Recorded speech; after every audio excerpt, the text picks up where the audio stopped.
Welcome to This Explainer. We are dropping you right into the hot seat today for a junior ServiceNow business analyst mock interview.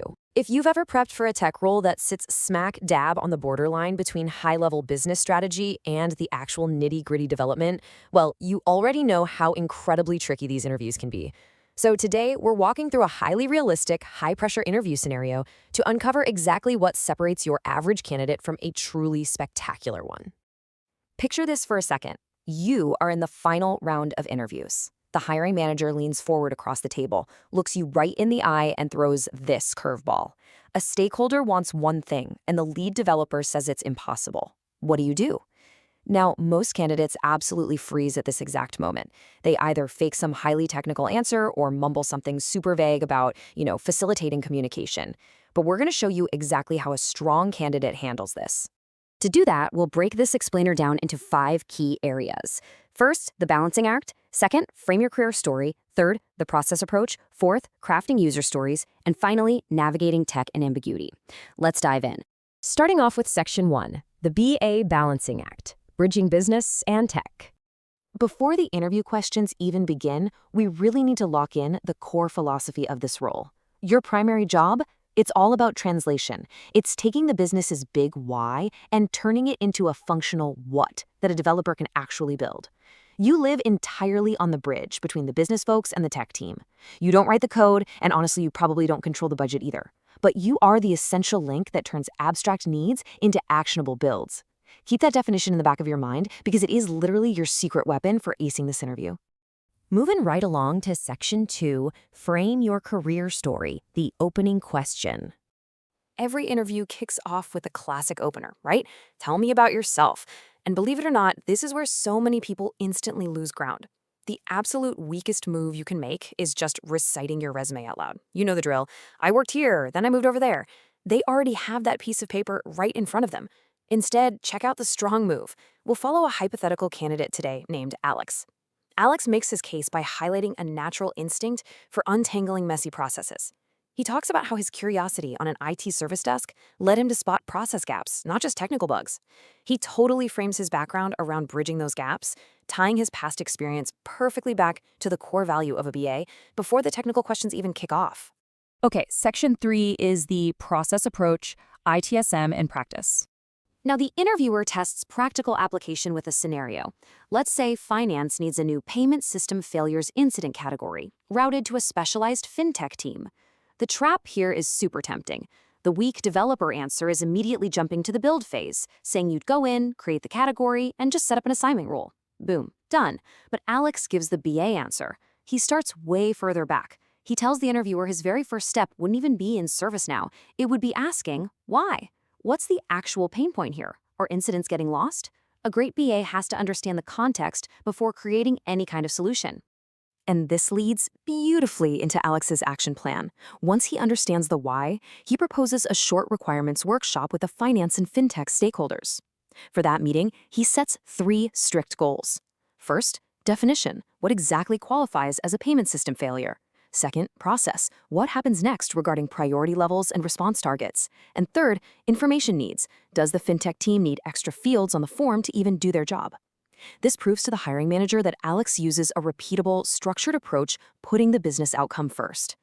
Next up, Section 4, crafting user stories, moving from theory to execution. Following that awesome process answer, the interviewer challenges Alex to translate his findings into a tangible user story right there on the spot. And his response nails the standard format perfectly. I want to, so that. He says, as a service desk agent, I want to select a new category so that critical incidents are automatically routed. By formatting it this way, Alex proves he can deliver requirements that keep the primary focus firmly glued to the business outcome. But hey, the user story is really just the beginning. It absolutely must be paired with rigid, testable acceptance criteria, so the developer knows exactly what to build and the tester knows exactly what to check. Alex outlines 3 specific criteria. Opening the dropdown shows the option, selecting it automatically sets the assignment group, and assigning it triggers an email notification. This structure is brilliant because it leaves 0 room for ambiguity.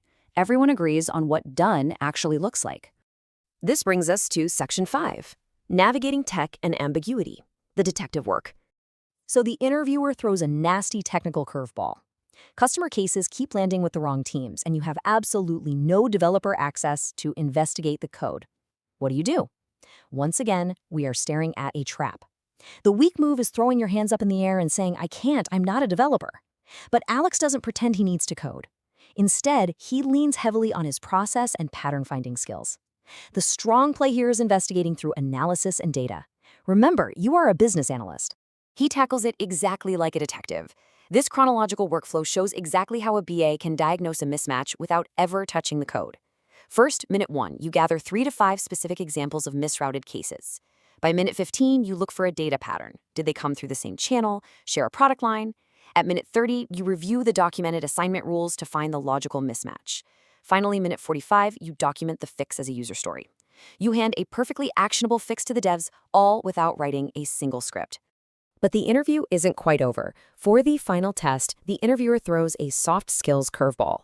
It's a scenario featuring a vague one-line email from a senior VP that simply says, "The customer portal is too complicated. We need to simplify it." Real-world requests are incredibly messy, and the interviewer just wants to see if you can create clarity out of absolute chaos. Listen, you cannot solve a problem you haven't defined yet. The weak move here is to start instantly proposing fixes, like, oh, let's redesign the homepage. But simplify it is entirely subjective. So Alex instantly gets the conversation off of email to turn that subjective feeling into a concrete objective. The strong move is clarifying the problem with open-ended questions. He'd ask the VP what they were trying to do when it felt complicated, or what direct feedback they've received. From that quick conversation, he proposes a structured 3-step plan. First, conduct user observation sessions to watch real customers use the portal. Second, review the actual ServiceNow Bota data to see exactly where users are dropping off. And third, present the VP with clear options ranging from quick fixes to larger redesigns, complete with effort estimates. This completely transforms a chaotic, ambiguous complaint into a clear, actionable decision for leadership. Let's do a quick rapid-fire recap of the core framework we've covered today. Use these 5 takeaways to anchor your prep. 1. Lead with your story, framing your background around bridging gaps. 2. Start with why, before jumping into how a process should work. 3. Master the user story format, including those vital testable criteria. 4. Investigate like an analyst, leaning on data instead of pretending to code. And 5. Turn ambiguity into a solid plan using structured questions. The big takeaway here is actually incredibly empowering. You do not need to be the most technical person in the room to land this role. You just need to be the clearest. The BA role is entirely about translating needs into solutions. So the question is, are you ready to use these frameworks to prove you are the solution and not just another candidate in the waiting room? Definitely give that some serious thought before you step into your next big interview.